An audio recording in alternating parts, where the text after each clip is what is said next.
Hey guys, welcome to the Wisdom and Wellness Podcast on a day that is not Wednesday.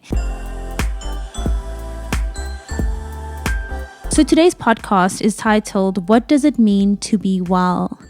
If I have to open up a little bit, I have been struggling with my health for the last, 6 months or so.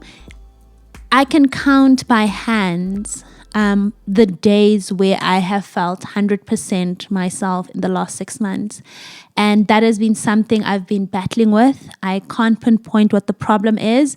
I've gone to doctors, I've changed my diet to change it back again.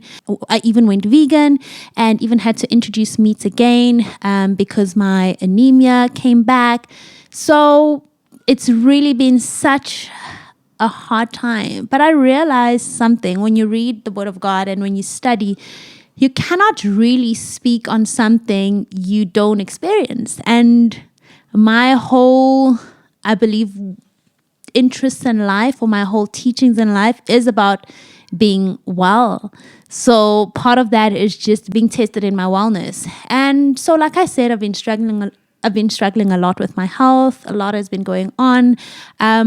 I'm yet to find the answer, but through that process, I will keep going and I'll keep reading up and studying and sharing my knowledge. And as I have done before, not focus on how I'm feeling, but in all these times I've pushed through, continued to try bring myself. It does get tiring and there's times where I just have to sit it out.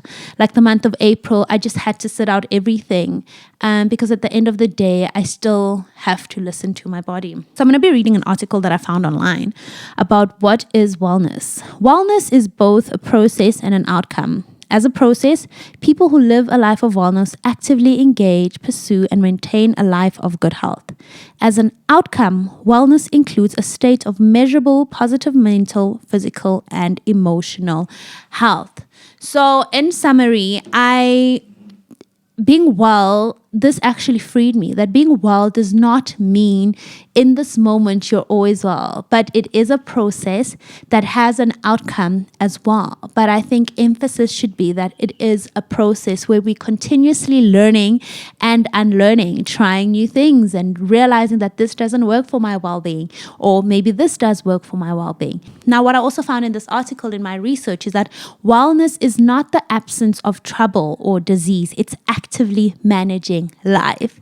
This for me was sort of what you call an aha moment that, actually, just because I'm struggling with my health or I'm struggling with this does not mean that I am not well. What being well is how am I managing that? How am I managing my eating, which obviously contributes to my overall health? Now, unfortunately, there's a whole lot of diets and recommendations of food, and not everything is for our benefit, but the markets are becoming very profit-based. Example, the vegan market is blowing up, and that does not necessarily mean it's healthy. Yes, it is a great lifestyle, but not everyone entering the market, not every product getting into that market is for our health benefits. So that's when it comes to us, that what actually matters. That's when we start reading up. And I think we did a video where we said we are eativists, and I loved that term because we were struggling with finding a term. Are we vegan? Are we flexitarian? Are we plant-based? Until we came up with the term eativist, where we eat for the good of our body and the good of our planet. Now that takes a whole lot of unlearning and learning, getting it right, not getting it right. Sometimes this is good, and that for some people, for example, my husband, having zero meat in his diet is actually great for him. He thrives off that, whereas it's the opposite of me, or I'm yet to find out that maybe if I include this in my diet, it will actually work for me. But it is a process, and the perfectionist in me wants to get everything right at one go, but I think God is really teaching me in this journey of wisdom and wellness that things take time, and we live in such a time because of Instagram, social media, where we are drawn to instant gratification. We are drawn to instant wins. We we want to see ourselves vegan within 21 days. We want to see ourselves athletes with the body within 2 weeks. We want to have the money now. We want to have everything now, but we no longer look into processes of how things come to be. And that's kind of the focus I want to start getting into, to showing the process that things don't happen overnight, not just for other people, but I think for myself as well. We need to constantly remind ourselves what is important. Wellness is an active process of making choices towards a healthy and fulfilling life. And I've got 5 questions that we all need to ask ourselves in terms of our wellness. Number 1, do you ever stop and take a moment to reflect? I think this question is really important. Like I said, we live in such instant time where we're chasing the next thing. Where's the next bag? Where's the next location? Who's the next hot person? What's next? What's the next diet? What's the next training? It's always the next thing, the next thing, the next thing. It's good to be motivated. It's good to keep busy. It's good to stay doing what you're supposed to doing. But do we actually take moments to reflect that, I did that. How did it make me feel? Do I like it as much as I thought it would? And that's why in times where I'm going through everything, the best thing to do for me is pause everything and play with the children, whether taking them to the park or what, because I can be in the moment with them, because kids master the art of being fully present, taking a moment to reflect and just fully enjoying that. Number 2, are you happy with your life at this very moment? And that is a very hard question to answer, because in our answering, you might feel like you're being ungrateful, like, oh, I'm blessed with all of this. I've got this going right. So if I say I'm not happy with my life, does it mean I'm an ungrateful person? But it doesn't necessarily mean that, because a life with less could be better for you. That's what I'm finding about myself, that a minimalistic life could be the answer for me. Shopping more doesn't make me happy. Having a full wardrobe doesn't make me happy, but less makes me happy. But contrary to what we see, the Kardashian lifestyle, love the Kardashians, by the way, but that lifestyle is to have more, change your outfits every day, buy this, buy that. But for some people that brings them joy. For some people it doesn't, And then number 3, does your energy match your energy out? This is one of the first red flags that I got in my life, that actually maybe something's off. And that's how your health starts deteriorating. That are you constantly giving without taking a step back and feeding and taking in? And as a wife, a mother, a sister, a daughter, a businesswoman, someone on social media, a podcaster, you might feel like you're letting people down, but at the end of the day, I'm letting myself down even more if I'm constantly pumping out, but I'm not getting anything in the meantime, or I'm just depleting. And we spoke about this in a video with Brendan, that Jesus took time off as frequently. He took time off often because he came to be human. And that's what we as human need. We need rest, not necessarily sleep. Mike Todd spoke about this, but we need rest. Number 5, do you have support? Sure, this one was such a tricky one for me. Outside my husband and my mother, I realized that I have trouble receiving support. I won't even go as far as asking for support, but receiving support where I feel like I am being a burden to people.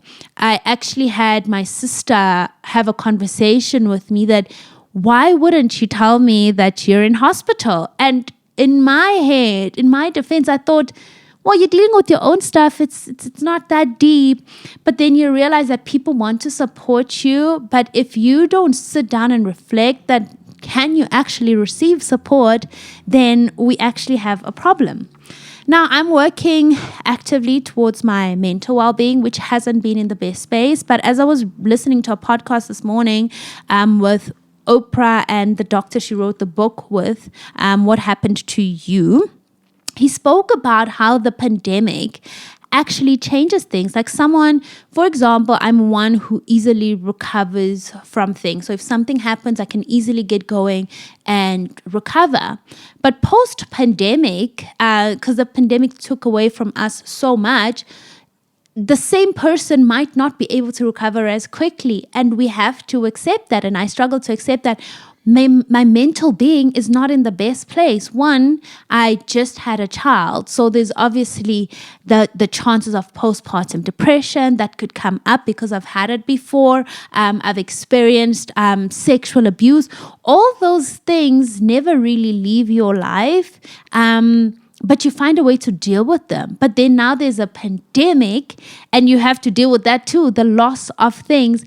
And then post that, you think I'm supposed to recover as quickly as I've always recovered, but then you don't. And that's okay. But what's important is actually realizing that instead of just going and going and going. Number 2, emotional and spiritual. This has always been really important to me, but in the beginning of the year, I wrote Return to God, and I didn't know what God was talking about. I didn't have a big idea of what God was talking about.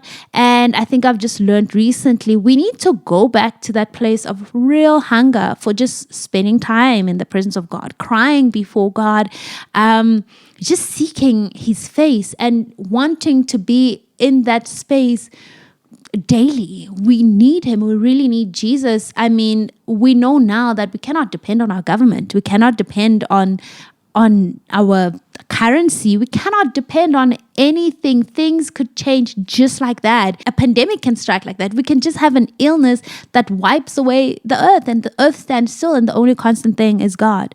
Physical, struggling physically. Like I mentioned, I've been struggling with being sick, which means what I did 2 years ago or a year ago, where I could just go to the gym at 5 o'clock in the morning, do a HIIT session, do a 5-kilometer run, hasn't been what I've been able to do recently. I've had to actually slow down and not work out the way I love to anymore. And that is something you deal with. It's like things have just switched up and changed, and it doesn't make it okay. It doesn't mean I don't like it, but I have to accept and listen to my body and find new ways of being physically happy again, physically well again.